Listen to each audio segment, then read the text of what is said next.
ओम श्री शक्ति नमः। ओम श्री शक्ति नमः। ओम श्री शक्ति नमः। पंचम अंश 13वां अध्याय।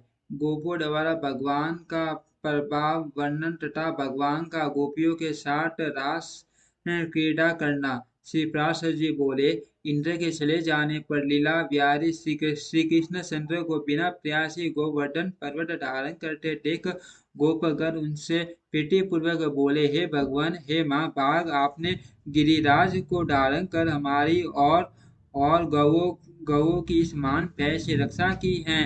हे ठाठ, कहाँ आपकी ये अनुपम बाल लीला, कहाँ निंदित गोप जाति और कहाँ ये दिव्य कर्म, ये सब क्या है? कृपया हमें बतलाइए। आपने यमुना जल में कालिया नाग का दमन किया, धेनुकासुर को मारा और फिर यह गोवर्धन पर्वत धारण किया। आपके इन अद्भुत कर्मों से हमारे चित्त में बड़ी शंका हो रही है। हे हे अमित विक्रम, हम भगवान हरि के शरणों की शपथ करके आपसे सच सच कहते हैं कि आपके ऐसे बल वीर्य को देखकर हम आपको मनुष्य नहीं मान सकते। हे केशव, स्त्री और बालकों के सहित सभी सभी ब्रजवासियों की आप पर अत्यंत प्रीति है। आपका यह कर्म तो देवताओं के लिए भी दुष्कर है। हे कृष्ण, आपकी यह बाल्यावस्था, विचित्र बल वीर्य और हम जैसे नीच पुरुषों में जन्म लेना हे अमेयात्म, ये सब बातें विचार विचार करने पर हमें शंका में डाल देती हैं। आप देवता हो, दानव हो, यक्ष हो अथवा गंधर्व हो, इन बातों का विचार करने से हमें क्या प्रयोजन है? हमारे तो आप बंधु ही हैं। अत आपको नमस्कार है। श्री पराशर जी बोले, गोपगण के ऐसा कहने पर महामती कृष्णचंद्र कुछ देर तक चुप रहे और फिर कुछ प्रणयजन्य कोप पूर्वक इस प्रकार कहने लगे। श्री भगवान ने कहा, हे गोपगण, यदि आप लोगों को मेरे संबंध से किसी प्रकार की लज्जा न हो तो मैं आप लोगों से प्रशंसनीय इस बात का विचार करने की भी क्या आवश्यकता है? यदि मुझ में आपकी प्रीति है और यदि मैं आपकी प्रशंसा का पात्र हूँ तो आप लोग मुझे बांधव बुद्धि करे। मैं न देव हूँ, न गंधर्व हूँ, न यक्ष हूँ और न दानव हूँ। मैं तो आपके बांधव स्वरूप से ही उत्पन्न हुआ हूँ। आप लोगों को इस विषय में और कुछ विचार न करना चाहिए। श्री पराशर जी बोले, हे माँ बाघ, श्री हरि के प्रणय कोप युक्त होकर कहे हुए इन वाक्यों को सुनकर वे समस्त गोपगण चुपचाप वन को चले गए। तब श्री कृष्ण चंद्र ने निर्मल आकाश चंद्र की चंद्रिका और दिशाओं को सुर्पित करने वाली विकसित कुमुदिनी तथा वन खंडी को मुकर मधुकर से मनोहर देखकर गोपियों के साथ रमन करने की इच्छा की। उस समय बलराम जी के बिना ही श्री मूल्य मनोहर स्त्रियों को प्रिय लगने वाला अत्यंत मधुर अस्फुट एवं मधुर पद उसे और धीमे स्वर से गाने लगे। मधुर पद से उस धीमे स्वर से गाने लगे। उनकी उस सुरम्य गीत ध्वनि को सुनकर गोपियां अपने अपने घरों को छोड़ काल जहाँ श्री मधुसूदन थे वहां चली आई। वहां आकर कोई गोपी तो उनकी स्वर में स्वर मिलाकर धीरे धीरे गाने लगी और कोई मन ही मन और उन्हीं का स्मरण करने लगी। कोई हे कृष्ण ऐसा कहते हुए लज्जावश संकुचित हो गई और कोई कोई प्रेमोन्मादिनी होकर तुरंत उनके पास जा खड़ी हुई। कोई गोपी बाहर गुरुजनों को देखकर अपने घर में ही रहकर आंख मूंद कर तन्मय भाव से श्री गोविंद का ध्यान करने लगी तथा कोई गोप कुमारी जगत के कारण परम ब्रह्म स्वरूप श्री कृष्ण चंद्र का चिंतन करते करते मूर्छावस्था में प्राण पान के रुक जाने से मुक्त हो गई हो गई क्योंकि भगवदयान के विमल आन से उसकी समस्त पुण्य राशि क्षीण हो गई और भगवान की अप्राप्ति के मान दुख से उसके समस्त पाप लीन हो गए थे।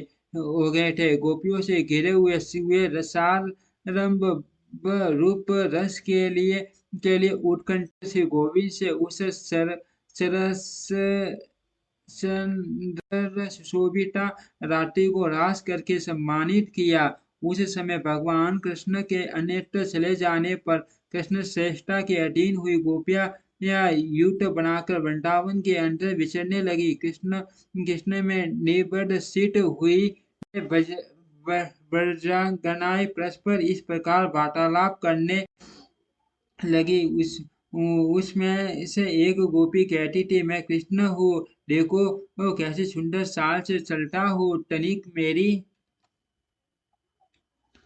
गति तो देखो। दूसरी कहती हुई, कृष्ण तो मैं हूँ, आ मेरी गाना गाना तो सुनो। कोई अन्य गोपी बुझाए ठोक कर बोल उठती है, अरे दुष्ट कालिया, मैं कृष्ण हूँ, तनिक ठहरा ठहर तो जा। ऐसा कहकर वह कृष्ण के सारे चरित्रों का लीला पूर्वक अनुकरण करने लगी। कोई और गोपी कहने लगी, हरे गोपगण, मैंने गोवर्धन धारण कर लिया है, तुम वहां से मत डरो, निसंग होकर इसके नीचे आकर बैठ जाओ। कोई दूसरी गोपी कृष्ण लीलाओं का अनुकरण करते हुए बोलने लगी, मैंने धेनुकासुर को मार दिया है, अब यहाँ गौवे सबसे संतन होकर विचरे। इस प्रकार समस्त गोपियां श्री कृष्ण चंद्र की नाना प्रकार की चेष्टाओं में व्यग्र होकर साठ साठ अति सुर में वृंदावन के अंदर विचरने लगी। खिले हुए कमल से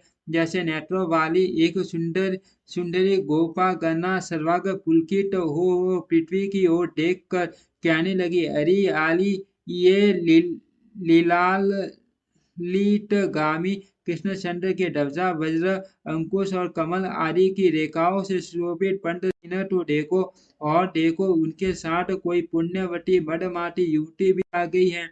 उसके ये घने छोटे छोटे और पटले चरण चिन्ह दिखाई दे रहे हैं। यहाँ निश्चय ही दामोदर ने उसे होकर पुष्प चयन किए हैं। इसी कारण यहाँ उन महात्मा के चरणों के केवल अग्रभाग ही अंकित हुए हैं। यहाँ बैठकर उन्होंने निश्चय ही किसी बड़भागिनी का पुष्पों से श्रृंगार किया है।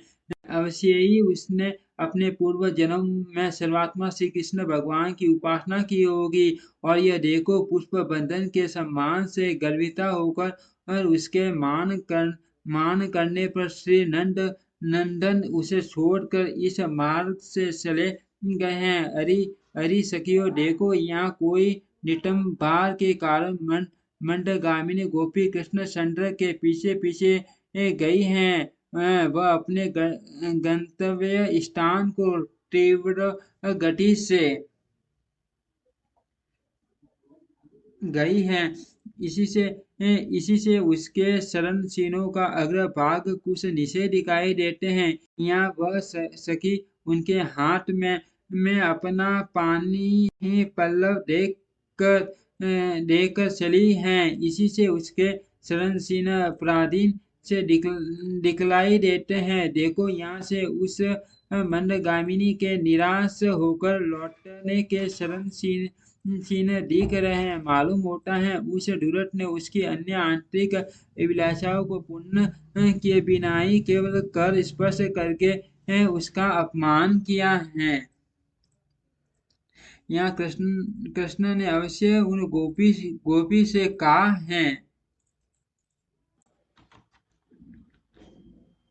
तू तू यहीं बैठ, मैं शीघ्र ही जाता हूँ। इस वन में रहने वाले राक्षसों को मार कर पुनः तेरे पास लौट आऊंगा। इसीलिए यहाँ उनके चरणों के सीने शीघ्र गति से दिख रहे हैं। यहाँ से श्री कृष्ण चंद्र गण वन में चले गए हैं। इसी से उनके शरण सीने दिखलाई नहीं देते। अब सब लौट चलो, इस स्थान पर चंद्रमा की किरणें नहीं पहुंच सकती। तदंतर वे गोपियां कृष्ण दर्शन से निराश होकर लौट आई और यमुना तट पर आकर उनके शरीरों को को खाने लगी। तब गोपियों ने प्रचंड मुखकार विंट त्रिभुवन रक्षक लीला बिहारी श्री कृष्ण चंद्र को वहां आते देखा। उस समय कोई गोपी तो श्री गोविंद को आते देख अति हर्षित हो केवल कृष्ण कृष्ण कृष्ण न इतना इतना कहती इतन इतना ही कहती रह गई और कुछ न बोल सके।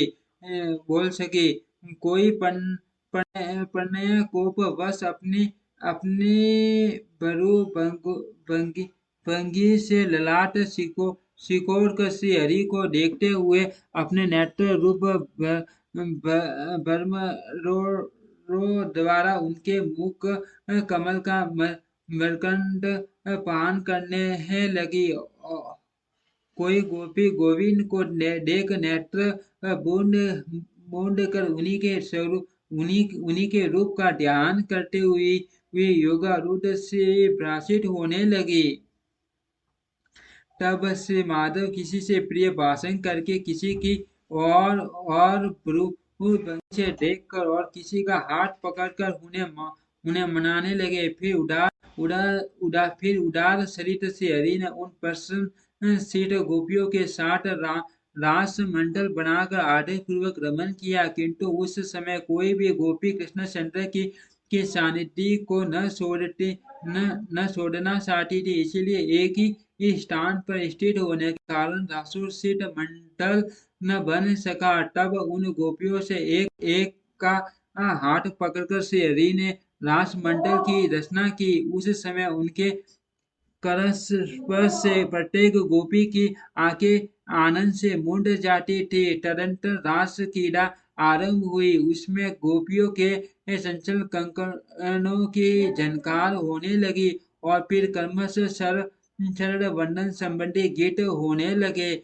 उस समय कृष्णचंद्र चंद्रमा चंद्रिका और कुमुद वन संबंधी गान करने लगे, किंतु गोपियों ने तो बारंबार केवल कृष्ण नाम का ही गान किया। फिर एक गोपी ने नृत्य करते करते ठग कर चंचल कंकन के झंकार से युक्त अपनी बाहु बाहुलता श्री मधुसूदन के गले में डाल दी। किसी निपुण गोपी ने भगवान के गान की प्रशंसा करने के बहाने से भुजा फैलाकर श्री मधुसूदन को आलिंगन करके चूम लिया। श्री हरि की भुजाएं गोपियों के कपोलों का चुंबन पाकर उन कपोलों में फूल कावली रूप धान्य की उत्पत्ति के लिए सवेद रूप जल के मेघ बन गई। कृष्णचंद्र जितने उस समय से रासोचित गान गाते थे, उससे दूने शब्द से गोपियां धन्य कृष्ण की ध्वनि लगा रही थी। भगवान के आगे जाने पर गोपियां उनके पीछे जाती और लौटने पर सामने चलती। इस प्रकार वे अनुलोप और प्रतिलोम गति से श्री हरि का साथ देती थी। श्री मधुसूदन भी गोपियों के साथ इस प्रकार रास क्रीड़ा कर रहे थे कि उनके बिना एक क्षण भी गोपियों को करोड़ों वर्षों के समान बीतता था। वे रास रसिक गोपगणाएं पति माता पिता और भ्राता आदि के रोकने पर भी रात्रि में श्री श्यामचंद्र के साथ विहार करती थी। शत्रुहंता अमेयात्मा श्री मधुसूदन भी अपनी किशोरावस्था का मान करते हुए रात्रि के समय उनके साथ रमन करते थे।